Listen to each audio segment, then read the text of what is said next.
अगर हम आपसे पूछें कि हमारे देश का सबसे बड़ा मैन्युफैक्चरिंग हब कौन सा है, तो शायद आपका जवाब होगा गुजरात, महाराष्ट्र या फिर उत्तर प्रदेश। लेकिन आप जान के चौंक जाएंगे कि चाइना से एग्जिट करने वाली बड़ी बड़ी ग्लोबल कंपनीज तमिलनाडु के अंदर प्लांट लगा रही है। इसकी स्टेट जीडीपी के अंदर मैन्युफैक्चरिंग का कंट्रीब्यूशन 33% है। आप सोचिए जरा, आज तमिलनाडु में फॉक्सकॉन का श्री पेरुम्बदूर प्लांट 2006 से है। ये एप्पल का आईफोन का 10% ग्लोबल प्रोडक्शन है जो कि देता है। टाटा इलेक्ट्रॉनिक्स ने होसूर में नया प्लांट स्टार्ट किया है जहां जगुआर लैंड रोवर के लग्जरी व्हीकल्स बनाएगा। तमिलनाडु के पास में आज के टाइम पे 38,000 फैक्ट्रीज है। इसमें 2004 में 3.5 लाख करोड़ का आउटपुट है जो कि दिया गया। देश का एवरेज ग्रोथ जहां पे 6 से 7% है, वहीं पर यहाँ पे 15% का ग्रोथ रेट है। पॉपुलेशन के हिसाब से ये 6th प्लेस पर है और एरिया के हिसाब से 10th पे, लेकिन हाई आउटपुट और एक्सपोर्ट की वजह से ये तीसरे नंबर के ऊपर है जो कि हमारे देश में आता है। स्मार्टफोन की बात करें तो इसने पूरा मार्केट एक तरफ किया हुआ है। स्मार्टफोन एक्सपोर्ट का 40% तमिलनाडु से होता है। क्लोथ मैन्युफैक्चरिंग और एक्सपोर्ट में भी सबसे आगे है। मशीन प्रोडक्शन में नंबर 1 और हैवी इंडस्ट्रीज में नंबर 2 पर है। इसके अलावा भी कई इंडस्ट्रीज में तमिलनाडु डोमिनेट करता है। फैक्ट्रीज के लिए वर्कर्स की जरूरत भी यहाँ सबसे ज्यादा है और फीमेल वर्कफोर्स भी यहाँ आपको काफी देखने को मिलती है। ये फिगर सिर्फ नंबर नहीं दिखाते, ये तमिलनाडु की इंडस्ट्रियल स्ट्रेंथ और विजन को रिफ्लेक्ट करते हैं। लेकिन ये सब हुआ कैसे? तमिलनाडु ने इतना बड़ा मैन्युफैक्चरिंग हब कैसे बनाया? बाकी स्टेट इससे क्या सीख सकते हैं, कैसे आगे बढ़ सकते हैं? आइए समझने की कोशिश करते हैं। सबसे पहले देखिए, किसी भी सफर की जो शुरुआत होती है ना, वो एक स्ट्रॉन्ग फाउंडेशन के साथ में होती है। तमिलनाडु का मैन्युफैक्चरिंग हब बनने का सफर भी एक ऐसे ही फाउंडेशन पे बना हुआ है। तमिलनाडु की इंडस्ट्रीज की कहानी की शुरुआत होती है संगम एरा के दौरान 300 BC से 300 AD तक, जब यहाँ इस रीजन में ट्रेड और क्राफ्टमैनशिप का सेंटर हुआ करता था। उस वक्त आज के सदर्न इंडिया तमिलकम के नाम से जाना जाता था, जहां पे तमिलनाडु, केरला, आंध्रा, कर्नाटक और श्रीलंका के कुछ हिस्से शामिल थे। पुडी डिस्ट्रिक्ट में एक सीपोर्ट था जहां से पांड्या एम्पायर ग्रीस और रोम के साथ में ट्रेड करते थे। चेरा डायनेस्टी उस टाइम वेस्टर्न तमिलनाडु और केरला पर राज है जो कि किया करती थी। मालाबार कोस्ट से अफ्रीका के साथ में ट्रेड करती थी। तब से ही इंटरनल और एक्सटर्नल ट्रेड यहाँ पर वेल ऑर्गेनाइज तरीके से हुआ करता था। Puhar port city east coast पे और मुजिरिस पोर्ट वेस्ट कोस्ट पे फॉरेन ट्रेड के सेंटर थे। बड़े शिप्स यहाँ रुकते थे, प्रीशियस मर्चेंडाइज लाते थे। लेकिन दूसरी सदी से ये रोमन एम्पायर के साथ में इनका ट्रेड रिलेशन जो है वो थोड़ा खराब होने लगा। उसकी वजह थी अरब और साथ में ईस्ट अफ्रीका ने ले ली थी और गुड्स जो है वो उन तक जाने लगे। इससे समझा जा सकता है कि तमिलनाडु ने एशियन टाइम से ट्रेड सेंट्रिक रीजन जो है वो बनाया हुआ था, जहां वेल्थ का कांस्टेंट फ्लो हुआ करता था। यानी संगम एरा तमिलनाडु के कल्चर और इकोनॉमी का एक गोल्डन पीरियड आप मान सकते हो। तमिलनाडु के स्पाइसेस और पर्ल भी ग्लोबल मार्केट में काफी डिमांड में हुआ करते थे। यहां तक कि तमिलनाडु का कोस्टल सिटीज शिप बिल्डिंग के लिए भी फेमस थे, जो ट्रेड एंड कॉमर्स को फैसिलिटेट है जो कि करते हैं। फिर वक्त आता है ब्रिटिशर्स का कॉलोनियल एरा।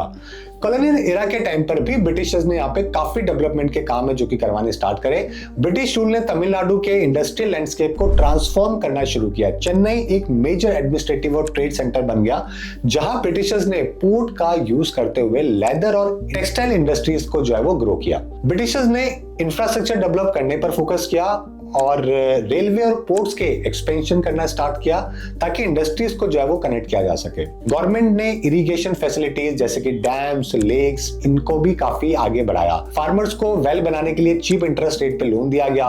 गोदावरी पे डैम बनाया गया, कृष्णा पे कृष्णा डैम बनाया गया। बड़े 2 इरिगेशन प्रोजेक्ट है जो कि स्टार्ट किए गए। इससे आउटपुट बढ़ा और मद्रास एक्सपोर्ट में केपेबल बना। एक्सपोर्ट 70% फॉरेन कंट्रीज के साथ, 30% दूसरे आपस के हमारे प्रोविंस के साथ और बाकी थोड़ा बहुत जो है वो इंटरनली भी करना स्टार्ट कर दिया गया। साथ में ब्रिटिशर्स को भी पता था कि यहाँ पे एजुकेशन सिस्टम इंप्रूव करना पड़ेगा, तो कई सारे वेस्टर्न स्टाइल के स्कूल खोले गए। यूरोपियन लिटरेचर और साइंस पर फोकस किया गया।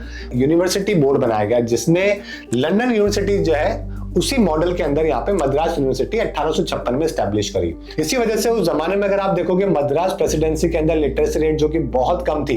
1901 में यहाँ पे मेल लिटरेसी 11% और फीमेल लिटरेसी सिर्फ 0.9% थी। 1920 में बैंकिंग सेक्टर भी यहाँ पे तेजी से ग्रो हुआ क्योंकि न्यू बिजनेसेस के लिए लोन एंड इन्वेस्टमेंट के लिए बैंक जरूरी था। तो 1683 में मद्रास बैंक खुला था यहाँ पे। इंडिपेंडेंस तक मद्रास में एग्रीकल्चर के साथ मैन्युफैक्चरिंग सेक्टर भी जो है वो स्ट्रॉन्ग हो चुका था। कुल मिलाकर कॉलोनियल एरा के अंदर तमिलनाडु तमिलनाडु की ट्रेडिशनल इंडस्ट्रीज को मॉडर्न सिस्टम के साथ इंटीग्रेट करने का एक प्लेटफॉर्म है जो कि ब्रिटिशर्स के द्वारा दे दिया गया था। अब जब देश को आजादी मिलती है 1948 के बाद, जब तमिलनाडु ने इंडस्ट्रियल लैंडस्केप पर एक नई शुरुआत है जो कि करी। उस टाइम के जो चीफ मिनिस्टर थे स्वामी कामराज, और उनकी गवर्नमेंट ने बड़े योगदान दिए। न्यू एजुकेशन पॉलिसी लाए जिसमें 3 किलोमीटर रेडियस के अंदर स्कूल ओपन किया गया। टोटल ऐसे 12,000 स्कूल ओपन किए गए। पॉवर्टी की वजह से लाखों बच्चे स्कूल नहीं जा पा रहे थे, तो उन्होंने मिड डे मील योजना की शुरुआत करी। हर बच्चे को स्कूल के अंदर एक फ्री मील दिया जाता था। ये पॉलिसी इतनी फेमस हुई पूरी दुनिया में कि भारत के बाकी राज्यों ने भी इसको इंप्लीमेंट किया, और 1905 आते आते गवर्नमेंट ने पूरे देश में इसको इंप्लीमेंट करवाया। न्यू सिलेबस इंट्रोड्यूस किया गया। IIT, NIT जैसे इंस्टीट्यूट हायर एजुकेशन के लिए एस्टैब्लिश करे गए। मद्रास का लिटरेसी रेट 1951 में जो 18% था, 61 तक आते आते वो डबल हो चुका था। मैन्युफैक्चरिंग की बात करें तो स्मॉल और मीडियम एंटरप्राइजेस को बिजनेस फ्रेंडली पॉलिसीज से प्रमोट किया गया। फिर आता है 1991, जब इंडिया में इकोनॉमिक लिबरलाइजेशन हुआ और तमिलनाडु ने अपनी पूरी पॉलिसीज को ग्लोबल इन्वेस्टर के लिए ओपन कर दिया। ये मूवमेंट तमिलनाडु के ऑटोमोबाइल इंडस्ट्री के लिए एक नया एरा की शुरुआत थी। सबसे बड़ा ब्रेक थ्रू आया 1996 में, जब हुंडई मोटर्स ने श्रीपेरुम्बदूर में अपना प्लांट जो है वो एस्टैब्लिश करने का डिसीजन लिया। हुंडई का प्लांट तमिलनाडु के ऑटोमोबाइल सेक्टर का सबसे बड़ा टर्निंग पॉइंट है जो कि बना, क्योंकि एक प्लांट लगा तो फिर वहां पे उस तरीके के स्किल सेट है जो कि ट्रेनिंग करना स्टार्ट हुआ। आज वहां पे 7 लाख से भी ज्यादा कार है जो कि प्रोड्यूस होती है। ये प्लांट हुंडई के लिए सिर्फ इंडिया का नहीं बल्कि एक ग्लोबल एक्सपोर्ट हब बन गया, जहां से car Europe, Africa, Latin America तक जो है वो एक्सपोर्ट होती है। हुंडई के सक्सेस को देखते हुए बाकी लोगों ने भी यहाँ पे अपना प्लांट लगाना स्टार्ट किया, जैसे कि फोर्ड इंडिया ने जो है अपना प्लांट स्टैब्लिश किया डोमेस्टिक और इंटरनेशनल मार्केट के लिए। इसी प्रकार से रेनॉल्ट निसान अलायंस ने श्रीपेरुम्बदूर में अपना प्लांट बनाया, 4,500 करोड़ रुपए इन्वेस्ट करे। इसी सक्सेस को देखते हुए ओला इलेक्ट्रिक स्कूटर है, उन्होंने होसूर के अंदर अपना मैन्युफैक्चरिंग हब बनाया। ये दुनिया का सबसे बड़ा प्लांट है जहां पे महिलाएं काम करती है। पूरा ऑल वुमेन फैक्ट्री मॉडल है जो कि यहाँ पे अडॉप्ट किया गया। तमिलनाडु गवर्नमेंट ने ईवी पॉलिसीज इंप्लीमेंट करने के लिए बैटरी मैन्युफैक्चरिंग और ईवी चार्जिंग इंफ्रास्ट्रक्चर को भी प्रमोट किया। ये पॉलिसी ईवी मैन्युफैक्चरिंग को सब्सिडीज प्रोवाइड करती है जो प्रोडक्शन कॉस्ट को रिड्यूस करती है। उसी तरह तमिलनाडु की इंडस्ट्रियल कहानी में एक और शाइनिंग ज्वेल जो ऐड हुआ वो हुआ इलेक्ट्रॉनिक सेक्टर का। 1990 के बाद में लिबरलाइजेशन के बाद तमिलनाडु ने ग्लोबल इन्वेस्टर्स को अट्रैक्ट करने के लिए अपनी पॉलिसीज और इंफ्रा को जो है वो काफी काम करना स्टार्ट कर दिया था। सब्सिडीज दी गई, प्लग एंड प्ले फैसिलिटीज दी गई, इलेक्ट्रॉनिक इंडस्ट्री को सपोर्ट किया गया, लोकल लोगों को टैलेंट को स्किल किया गया, न्यू एज इंडस्ट्रीज को प्रमोट किया गया। इसकी वजह से आज आप देखोगे तो कई सारे इंडस्ट्रीज है जो कि तमिलनाडु के अंदर अपना प्लांट लगाना चाहती है। ये लार्ज स्केल मैन्युफैक्चरिंग तो बनी, लेकिन जैसे MSMEs है, स्टेट सप्लाईज है, उनके लिए भी एक बहुत बड़ा हब है जो कि बन गया। उन्होंने एक इंटीग्रेटेड इलेक्ट्रॉनिक क्लस्टर है जो कि श्रीपेरुम्बदूर में बना है, जहां पे मैन्युफैक्चरिंग और सप्लाई मिलकर जो है वो काम करते हैं। स्टेट्स में 2,500 से ज्यादा आज के टाइम पे आपको MSME देखने को मिलते हैं जो सिर्फ इलेक्ट्रॉनिक मार्केट के अंदर काम कर रहे हैं। इसके पीछे की अगर पॉलिसी मेकिंग की बात करें तो पॉलिसी का हमेशा से बहुत बड़ा योगदान रहता ही है। तो सेकंड इंपॉर्टेंट इनका डेवलपमेंट रहा इंडस्ट्रियल पार्क्स बनाने को लेकर और क्लस्टरिंग करने को लेकर। तो जब DMK 1980 में DMK के जो CM हुआ करते थे करुणानिधि जी, उन्होंने जो है इसको काफी प्रमोट किया था। कई सारी पार्टनरशिप्स करी, इंडस्ट्रियल पार्क्स बनाए फॉरेन कंपनीज के लिए, यहाँ पे लैंड एक्विजिशन में उनको मदद दी गई। फुटवेयर से लेकर ऑटोमोबाइल से लेकर IT सेक्टर से लेकर स्पेशल इकोनॉमिक जोन है जो कि बनाया गया, और वो जोन जो है वो कई लेवल पे कई अलग अलग छोटे छोटे शहरों के अंदर फैल गई। उससे FDI लाने के अंदर भी काफी बेनिफिट है जो कि देखने को मिला। तीसरा पॉलिसी मेकिंग में इन्होंने अच्छा काम किया स्किल डेवलपमेंट को लेकर।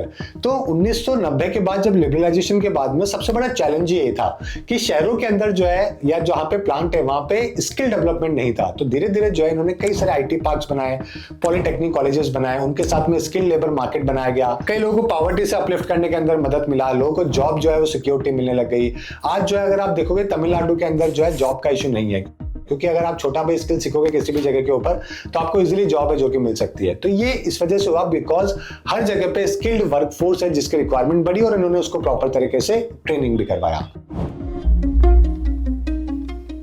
तो अब सबसे बड़ा सवाल यह है कि बाकी राज्य जो है वो तमिलनाडु से क्या सीख सकते हैं। तमिलनाडु के इस इंडस्ट्रियल सक्सेस का एक ब्लूप्रिंट है जो इंडिया के लिए नहीं बल्कि डेवलपिंग इकोनॉमीज के लिए भी एक बहुत बड़ा इंस्पिरेशन बन गया है। लेकिन ये मॉडल कैसे रेप्लिकेट किया जा सकता है, बाकी स्टेट तमिलनाडु की सक्सेस से कैसे सीख सकते हैं, आइए इस कहानी को भी थोड़ी समझने की कोशिश करते हैं। सबसे पहले तो इंपॉर्टेंट है डिसेंट्रलाइजेशन करना, हर रीजन को डेवलप करना। अगर आप तमिलनाडु जाएंगे तो वहां पे कई जगह पे आपको अलग अलग इंडस्ट्रीज देखने को मिलेगी। जैसे कि फॉर एग्जाम्पल जब आप चेन्नई जाओगे तो आपको अलग इंडस्ट्री मिलेगी, 100 किलोमीटर बाद आपको दूसरी इंडस्ट्री मिलेगी। तो सब जगह पे अलग अलग इंडस्ट्रीज का मैन्युफैक्चरिंग और क्लस्टर है जो कि यहाँ पे बना हुआ है। कोयम्बतूर में आपको टेक्सटाइल बहुत मिलेगा, वैसे होसूर, मदुराई और त्रिवेली के अंदर आपको जो है इलेक्ट्रॉनिक काफी देखने को मिलेगा। चेन्नई जो है वो इलेक्ट्रॉनिक और ऑटोमोबाइल का बहुत बड़ा सेंटर है। तिरुपुर करके वो टेक्सटाइल का बहुत बड़ा सेक्टर है। टू व्हीलर के लिए होसूर बहुत बड़ा सेक्टर है। तो उन्होंने हर जगह पे जो है वो डेवलपमेंट किया।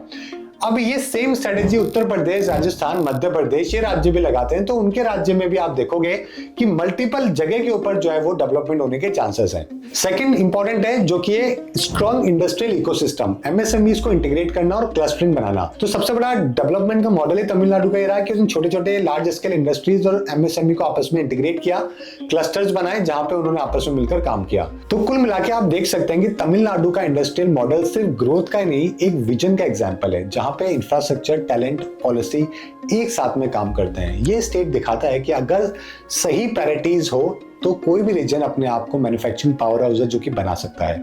बाकी स्टेट्स अगर अपनी यूनिक स्ट्रेंथ पर फोकस करें और इंफ्रा, स्किल और पॉलिसी के बीच में बैलेंस बना के रखें तो वो भी तमिलनाडु जैसे इंक्लूसिव और रेजिलियंट ग्रोथ अचीव कर सकते हैं। तमिलनाडु ने सिर्फ सक्सेस नहीं, एक रोड मैप है जो कि डिजाइन किया। ये रोड मैप जो पूरे भारत के लिए एक इंस्पिरेशन है जो कि बन गया है।